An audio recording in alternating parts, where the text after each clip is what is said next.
ഉൻക്യോൾ ഇപ്പോൾ ഈശ്വരനെ കാണുവാനായിട്ട് എത്തിയിരിക്കുകയാണ്. ഉൻക്യോളിന്റെ മുഖമൊക്കെ കാണുന്ന ഈശ്വരം അവൻ പോക്കുവാനായിട്ട് തയ്യാറെടുത്തിരിക്കുകയാണെന്നുള്ള സത്യമൊക്കെ മനസ്സിലാക്കുന്നു. നീ ഫ്യൂച്ചറിൽ നിന്നുമുള്ള ആളാണെന്നൊക്കെ എന്റെ അടുത്ത് പറഞ്ഞിട്ടുണ്ടായിരുന്നല്ലോ. എനിക്കൊരു കാര്യം അറിയുവാനായിട്ടുണ്ട്. ഫ്യൂച്ചറിൽ ഞാൻ കോളേജിലൊക്കെ പോയി പഠിച്ചിട്ടുണ്ടായിരുന്നോ? എനിക്ക് എന്റെ ബാൻഡ് കണ്ടിന്യൂ ചെയ്യുവാൻ സാധിച്ചിട്ടുണ്ടായിരുന്നോ?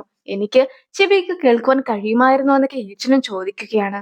എന്റെ മുത്തശ്ശിനെ ബുദ്ധിമുട്ടിപ്പിക്കാതെ ഓരോ കാര്യങ്ങളൊക്കെ ചെയ്യുവാനായിട്ട് എനിക്ക് കഴിയുമായിരുന്നോ എന്നൊക്കെ അവൻ ചോദിക്കുമ്പോഴത്തേക്കും നീ നന്നായി തന്നെ ആയിരുന്നു ജീവിച്ചിട്ടുണ്ടായിരുന്നത്. നിന്നെ ഒരുപാട് സ്നേഹിക്കുന്ന ഒരു ഭാര്യനെ നിനക്ക് കിട്ടി. നിന്റെ മക്കളും നിന്നെ ഒരുപാട് റെസ്പെക്ട് ചെയ്തിട്ടുണ്ടായിരുന്നു. നീ നല്ലൊരു അച്ഛനായിരുന്നു. നിന്റെ ഇപ്പോഴത്തെ വീക്ക്നെസ്സിനെ ആയിരുന്നോ നീ പിന്നീട് നിന്റെ സ്ട്രെങ്ത് ആക്കി മാറ്റിയിട്ടുണ്ടായിരുന്നത്. ഉൻകുൾ അങ്ങനെ ഓരോ കാര്യങ്ങളും പറഞ്ഞുകൊണ്ടിരിക്കുമ്പോഴത്തേക്കും നീ എന്തൊക്കെയാ ഈ പറയുന്നത്, എനിക്ക് ഒന്നും കേൾക്കുവാൻ കഴിയുന്നില്ലല്ലോ എന്നൊക്കെ പറഞ്ഞുകൊണ്ട് ഏച്ചനും അവിടെ ഇരുന്ന് കരയുകയാണ്. നീ ഇപ്പോൾ ഇതിനെ ഓവർകം ചെയ്തേ മതിയാകൂ. അങ്ങനെയാണെങ്കിൽ നിനക്ക് ഭാവിയിലും നല്ലൊരു അച്ഛനായി മാറുവാനായിട്ട് സാധിക്കുമെന്നൊക്കെ ഉൻകുൾ പറയുകയാണ്. ഉൻകുൾ കരയുന്നതൊക്കെ കാണുന്ന ഏച്ചനും അവനെ ചേർത്ത് പിടിച്ചിട്ട് ഇതൊന്നും നിന്റെ തെറ്റല്ല, ഇത് വെറും ഒരു ആക്സിഡന്റ് മാത്രമായിരുന്നു. നീ കാരണം എന്റെ ലൈഫ് നഷ്ടത്തിലായെന്ന് നീ ഒരിക്കലും വിചാരിക്കാനായിട്ട് പാടില്ല. ഞാൻ ഇതിനെ എല്ലാത്തിനെയും അതിജീവിക്കുന്നതായിരിക്കും. ഇപ്പോൾ നീ ഇവിടെ നിന്ന് പൊയ്ക്കോ. പക്ഷേ നീ പിന്നീട് നിന്റെ ഉള്ളിൽ ഒരു കുറ്റബോധവും ഇല്ലാതിരിക്കുന്ന സമയത്ത് മാത്രം എന്നെ കണ്ടാൽ മതിയെന്നൊക്കെ ഈച്ചനും പറയുന്നു. ഇനി ഉണ്ണിയോളും ഉണ്ണിയെ കാണുവാനായിട്ട് എത്തുമ്പോഴത്തേക്കും അവൾക്ക് ഒരുപാട് ദൂരമൊക്കെ പോകേണ്ടതായിട്ടുണ്ടായിരുന്നല്ലോ. ഒരുപാട് നേരമൊക്കെ ഉണ്ണിയോളിനെ വെയിറ്റ് ചെയ്ത് നിന്നിട്ടും അവനെ കാണാത്തത് കൊണ്ട് തന്നെ അവൾ പോകുകയാണെന്ന് എഴുതിയിട്ടുണ്ടായിരുന്ന ഒരു കത്തിക്കാണ് ഉണ്ണിയോൾ കാണുന്നത്. ഇനി നിന്നെ 28 വർഷങ്ങൾക്ക് ശേഷം കാണാമെന്ന് പറഞ്ഞിട്ട് ഇൻസ്റ്റയുടെ യൂസർ നെയിം കൂടി അവൾ ആഡ് ചെയ്തിട്ടുണ്ടായിരുന്നു. കുറച്ച് ദൂരമൊക്കെ പോയി കഴിഞ്ഞപ്പോഴത്തേക്കും അവളുടെ സ്കൂട്ടറിലെ ഫ്യൂവലൊക്കെ തീർന്നിട്ടുണ്ടായിരുന്നു. അവളും ആരെങ്കിലും ഹെൽപ്പ് ചെയ്യണേ എന്നൊക്കെ ചോദിക്കുന്നുണ്ട്. പക്ഷെ അവിടെയൊന്നും ആരും തന്നെ ഉണ്ടായിരുന്നുമില്ല. ഓൺക്യോളും അങ്ങനെ നടന്ന് നടന്ന് ബുക്ക് കടയുടെ ഒക്കെ മുമ്പിലെത്തുന്നു. അവിടെ നിന്ന് കഴിയുമ്പോഴത്തേക്കും എല്ലാ ലൈറ്റ്സും ഓഫ് ആക്കുകയും മുമ്പിലുള്ള ബുക്ക് കടയൊക്കെ മാറിയിട്ട് വിവാല വിടയുടെ ലൈറ്റ്സ് ഒക്കെ കത്തുകയും ചെയ്യുകയാണ്. ഓൺക്യോളും ഇപ്പോൾ മാസ്റ്ററിന്റെ അടുത്തേക്ക് സന്തോഷത്തോടെ ചെന്നതിന് ശേഷം അവന്റെ ഗിത്താർക്ക് തിരിച്ചു ചോദിക്കുന്നു. നമ്മുടെ ലൈഫിൽ നമ്മൾ ആഗ്രഹിക്കുന്ന എല്ലാ കാര്യങ്ങളും ഒരുപോലെ കിട്ടിയെന്ന് വരികയില്ല. പക്ഷേ ചില നേരത്താകട്ടെ ഓരോരോ ഗിഫ്റ്റുകൾ അവിടെയും ഇവിടെയുമൊക്കെ ഒളിപ്പിച്ചു വെക്കും. നീ ജീവിതത്തിലെ ഓരോ പ്രതിസന്ധിയും നേരിടുന്ന സമയത്ത് ആ ഒരു ഒളിഞ്ഞിരിക്കപ്പെടുന്ന ഗിഫ്റ്റുകളും നിനക്ക് ലഭിക്കുന്നതായിരിക്കും. നിന്റെ മാത്രമല്ല, നീ സംരക്ഷിക്കാനായിട്ട് ആഗ്രഹിക്കുന്ന ഓരോരുത്തരുടെയും ലൈഫ് അങ്ങനെയാണെന്നൊക്കെ മാസ്റ്ററും പറഞ്ഞു കൊടുക്കുന്നു. മാസ്റ്ററും വിവാൽ ആ വിട എന്ന് കൂടി അതിന്റെ കൂടെ കൂട്ടിച്ചേർക്കുന്നു. നിങ്ങൾ ശരിക്കും ആരാണെന്നൊക്കെ ഉൻകുൾ ചോദിക്കുമ്പോഴത്തേക്കും ദൈവം നൽകിയ ഒരു പ്രാങ്ക് ആയിട്ടൊക്കെ ഇതിനെ കണ്ടാൽ മതി എന്ന് മാസ്റ്ററും പറയുകയാണ്. ജീവിതത്തിൽ ഒരുപാട് മെറ്റഫേഴ്സ് ഒക്കെ ഉണ്ടാക്കും. അതിനെ നമ്മൾ വേണം മനസ്സിലാക്കി എടുക്കുവാൻ എന്നൊക്കെ മാസ്റ്ററും പറഞ്ഞിട്ടുണ്ടായിരുന്നു. പക്ഷെ മാസ്റ്റർ പറഞ്ഞത് എന്താണെന്ന് മനസ്സിലായില്ല എന്നൊക്കെ പറഞ്ഞ് അവൻ ഇറങ്ങി പോകുമ്പോഴത്തേക്കും നീ ഒരു ആർട്ടിസ്റ്റ് അല്ലേ, എന്നിട്ട് നിനക്ക് മെറ്റഫേഴ്സിനെ കുറിച്ച് അറിയുകയില്ല എന്നൊക്കെ വിവാഹ്ഗ്രാൻഡ് പണ്ട് ചോദിച്ചിട്ടുണ്ടായിരുന്നതിനെ കുറിച്ച് അവൻ ഓർക്കുന്നു. അവൻ തിരിഞ്ഞു നോക്കുമ്പോഴത്തേക്കും വിവാഹ്ഗ്രാൻഡ് ആകട്ടെ നിനക്ക് എന്തെങ്കിലും സംശയമൊക്കെ തോന്നുന്ന സിറ്റുവേഷനിൽ നീ ഒരു കോയിനൊക്കെ ടോസ് ചെയ്ത് നോക്കിയാൽ മതി എന്നൊക്കെ അവനോട് പറയുകയാണ്. സോ മാസ്റ്ററായിട്ട് എത്തിയിട്ടുണ്ടായിരുന്നത് വിവാഹ്ഗ്രാൻഡ് ആണെന്നുള്ള സത്യമൊക്കെ അപ്പോഴായിരുന്നു അവന് മനസ്സിലാക്കുന്നത്. ഇനി ഉണ്ണിയോള് കണ്ണു തുറന്ന് കഴിയുമ്പോഴത്തേക്കും അവൻ ഉണ്ടായിരുന്നത് ചുങ്ങയുടെ വീട്ടിലൊക്കെ ആയിരുന്നു. തനിക്ക് എന്താണ് സംഭവിച്ചത്, താൻ എന്തുകൊണ്ടാണ് ഇവിടെ ഉള്ളതെന്നൊക്കെയുള്ള സംശയത്തിലായിരുന്നു അവനും ഉണ്ടായിരുന്നത്. അവനും അത് ഏത് വർഷമാണെന്നൊക്കെ നോക്കുമ്പോഴത്തേക്കുമാണ് ആ ഒരു വർഷം 2023 താൻ തിരിച്ചെത്തിയതാണെന്നുമുള്ള കാര്യമൊക്കെ ഉണ്ണിയോൾ മനസ്സിലാക്കുന്നത്. ഇനി ഭിത്തിയിൽ ഉണ്ടായിരുന്ന ഫാമിലി ഫോട്ടോ ഒക്കെ അവൻ നോക്കിക്കൊണ്ട് നിൽക്കുമ്പോഴത്തേക്കും അവന്റെ അടുത്ത് ഉണ്ണിയു പറഞ്ഞിട്ടുണ്ടായിരുന്ന കാര്യങ്ങളാണ് അവൻ ഓർക്കുന്നത്. നീ ചുങ്ങനെ രക്ഷിച്ചിരിക്കുകയാണ്. ഈച്ചനിൽ നീ വിശ്വാസം അർപ്പിക്കണം. 2023 ചുങ്ങയും ഈച്ചനും ഉൺഹോയും നിനക്ക് വേണ്ടി കാത്തുനിൽപ്പുണ്ടെന്നായിരുന്നു അവൻ ഓർത്തെടുക്കുന്നതും. അങ്ങനെ ഇരിക്കെ അവനും ഉണ്ണിയനെ കോൾ ചെയ്ത് നോക്കുന്നു. പക്ഷെ ആ ഒരു നമ്പർ നിലവിൽ പോലും ഉണ്ടായിരുന്നില്ല. ഇനി അവനും പഴയ ഒരു വീട്ടിലേക്കൊക്കെ അന്വേഷിച്ചെത്തുന്നുണ്ടെങ്കിലും അവിടെ മറ്റാരൊക്കെയോ ആയിരുന്നു താമസിച്ചുകൊണ്ടിരുന്നത്. ഉണ്ണിയുടെ ലൈഫ് തന്നെ മാറിയിരിക്കുകയാണെന്നുള്ള കാര്യമൊക്കെ ഇപ്പോൾ അവന് മനസ്സിലാക്കിയിരിക്കുകയാണ്. അവന്റെ കൂടെ ബാൻഡിലൊക്കെ ഉണ്ടായിരുന്ന സ്പൈ 9 ആൾക്കാർ അവനെ കോൾ ചെയ്തതിനു ശേഷം കടയുടെ മുമ്പിലൊക്കെ നിൽക്കുവാനായിട്ട് അവനോട് ആവശ്യപ്പെടുന്നു. പക്ഷെ ഏത് കടയാണെന്ന് പോലും അവനൊരു ഊഹവും ഉണ്ടായിരുന്നില്ല. 2 സ്കൂൾ സ്റ്റുഡൻസ് ഒക്കെ അവന്റെ അടുത്ത് വന്നതിന് ശേഷം ഞാൻ നിങ്ങളുടെ വലിയൊരു ഫാനാണ്, നിങ്ങളുടെ 2 മുടിയൊക്കെ ഞാൻ എടുത്തോട്ടെ എന്നൊക്കെ ചോദിച്ചുകൊണ്ട് അവന്റെ ചുറ്റും കൂടുകയാണ്. അവനും എന്താണ് സംഭവിക്കുന്നതെന്ന് അറിയാതെ അവരുടെ അടുത്ത് നിന്ന് ഓടി രക്ഷപ്പെടുന്നു. പക്ഷെ കുറച്ചു ദൂരമൊക്കെ എത്തി കഴിയുമ്പോഴത്തേക്കും ആളുകളുടെ എണ്ണം ഒരുപാട് കൂടിയിട്ടുണ്ടായിരുന്നു. അങ്ങനെ ഇരിക്കെയാണ് ഒരു വണ്ടിക്കകത്തോട്ട് അവൻ ഓടിക്കേറുന്നത്. അവൻ പിന്നീടാണ് അകത്തുള്ള ആൾക്കാരൊക്കെ നോക്കുന്നത്. അതാകട്ടെ സ്പൈ 9 ആൾക്കാരൊക്കെ ആയിരുന്നു. അവനും നിങ്ങൾ ഇപ്പോൾ കണ്ടിട്ടുണ്ടെങ്കിൽ മാച്ചുവിന്റെ ആർട്ടിസ്റ്റുകളെ പോലെ ഉണ്ടല്ലോ എന്നൊക്കെ അവനും പറഞ്ഞു നോക്കുകയാണ്. പക്ഷെ അവരും അവരെ കളിയാക്കുന്നത് പോലെ ആയിരുന്നു അതിനെ കണ്ടിട്ടുണ്ടായിരുന്നത്. എന്തായാലും അവരും ചില കാര്യങ്ങളൊക്കെ അവനോട് പറഞ്ഞു കൊടുക്കുന്നു. അതായത് അവരൊരു വേൾഡ് ടൂർ ഒക്കെ പോകുവാനായിട്ട് പ്ലാൻ ചെയ്തിരിക്കുകയാണ്. ഡോങ്ജിൻ വലിയൊരു പാട്ടുകാരനൊക്കെ ആണല്ലോ. ഡോങ്ജിനെ സപ്പോർട്ട് ചെയ്യുന്ന ബാൻഡ് ഗ്രൂപ്പായിട്ട് നമ്മളിപ്പോൾ മാറിയിരിക്കുകയാണ്. എന്തായാലും നമുക്ക് ഇവന്റിന് എത്തിയതിനു ശേഷം ഉൻകുളിനെ റെഡിയാക്കാമെന്നൊക്കെ അവർ പറയുമ്പോഴത്തേക്കും ഏത് ഇവന്റിലാണ് താൻ പങ്കെടുക്കുന്നതെന്ന് പോലും ഉൻകുളിന് അറിയില്ലായിരുന്നു. അങ്ങനെ അവനും സ്ഥലത്തേക്ക് എത്തി കഴിയുമ്പോഴത്തേക്കുമാണ് കാര്യങ്ങൾ മനസ്സിലാക്കിയെടുക്കുന്നത്. ഇവരെല്ലാവരും മാജുവിന്റെ കീഴിലുള്ള ആർട്ടിസ്റ്റുകളാണ്. ജിൻസൺ കമ്പനി, അതായത് നമ്മുടെ ചുങ്ങയുടെ അച്ഛന്റെ കമ്പനി, ആ ഒരു കമ്പനി ആകട്ടെ ഇപ്പോൾ പുതിയൊരു ഗിത്താർ ഒക്കെ പുറത്തിറക്കിയിട്ടുണ്ട്. അതിന്റെ വലിയൊരു ഇവന്റ് ഒക്കെ നടക്കുകയാണ്. ആ ഒരു ഇവന്റിലേക്കാണ് സ്പൈ9നെ പെർഫോം ഒക്കെ ചെയ്യുവാനായിട്ട് ക്ഷണിച്ചിട്ടുള്ളത്.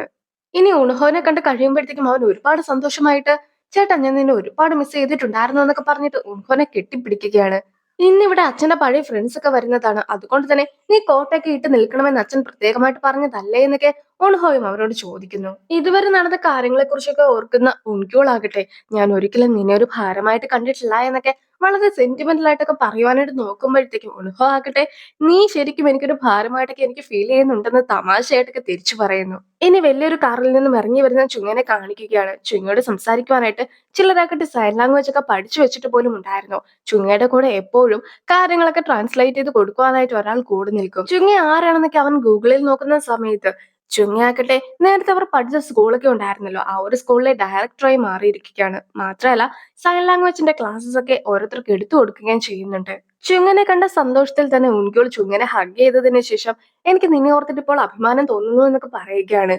അങ്ങനെ ഇരിക്കെ ചുങ്ങ മറ്റൊരു കാര്യമായിരുന്നു ഉൻകുളിന്റെ അടുത്ത് പറയുന്നത്.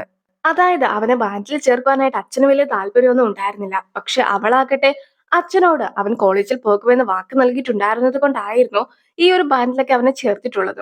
ഇനിയിപ്പോൾ അവന് മാർക്കെങ്ങാനും കുറെയൊക്കെ ആണെങ്കിൽ ആ ഒരു വേൾഡ് ടൂർ തന്നെ ഇല്ലാതാക്കുന്നതായിരിക്കുമെന്നൊക്കെ ചുങ്ക പറഞ്ഞും കൊടുക്കുന്നു. ചുങ്ക ഇനി 3 പേരെ കാണുവാനായിട്ട് എത്തിയിരിക്കുകയാണ്. അവർ ഒന്നിച്ച് സംസാരിച്ചുകൊണ്ട് നിൽക്കുമ്പോഴത്തേക്കും ഇതാകട്ടെ അച്ഛന്റെ കൂടെ സ്കൂളിൽ പഠിക്കുന്ന സമയത്ത് ബാൻഡിലുണ്ടായിരുന്ന ആൾക്കാരാണെന്നൊക്കെ ഓൺഹോയ് പറഞ്ഞു കൊടുക്കുന്നു. ആദ്യം ശരിക്കും കാങ്ങും നോയും ലീയുമായിരുന്നു. ഈച്ചന് പഴയ ഫ്രണ്ട്സിനെയൊക്കെ കാണുമ്പോഴത്തേക്കും അവന് ഒരുപാട് ബുദ്ധിമുട്ടൊക്കെ തോന്നിയിട്ടുണ്ടായിരുന്നു.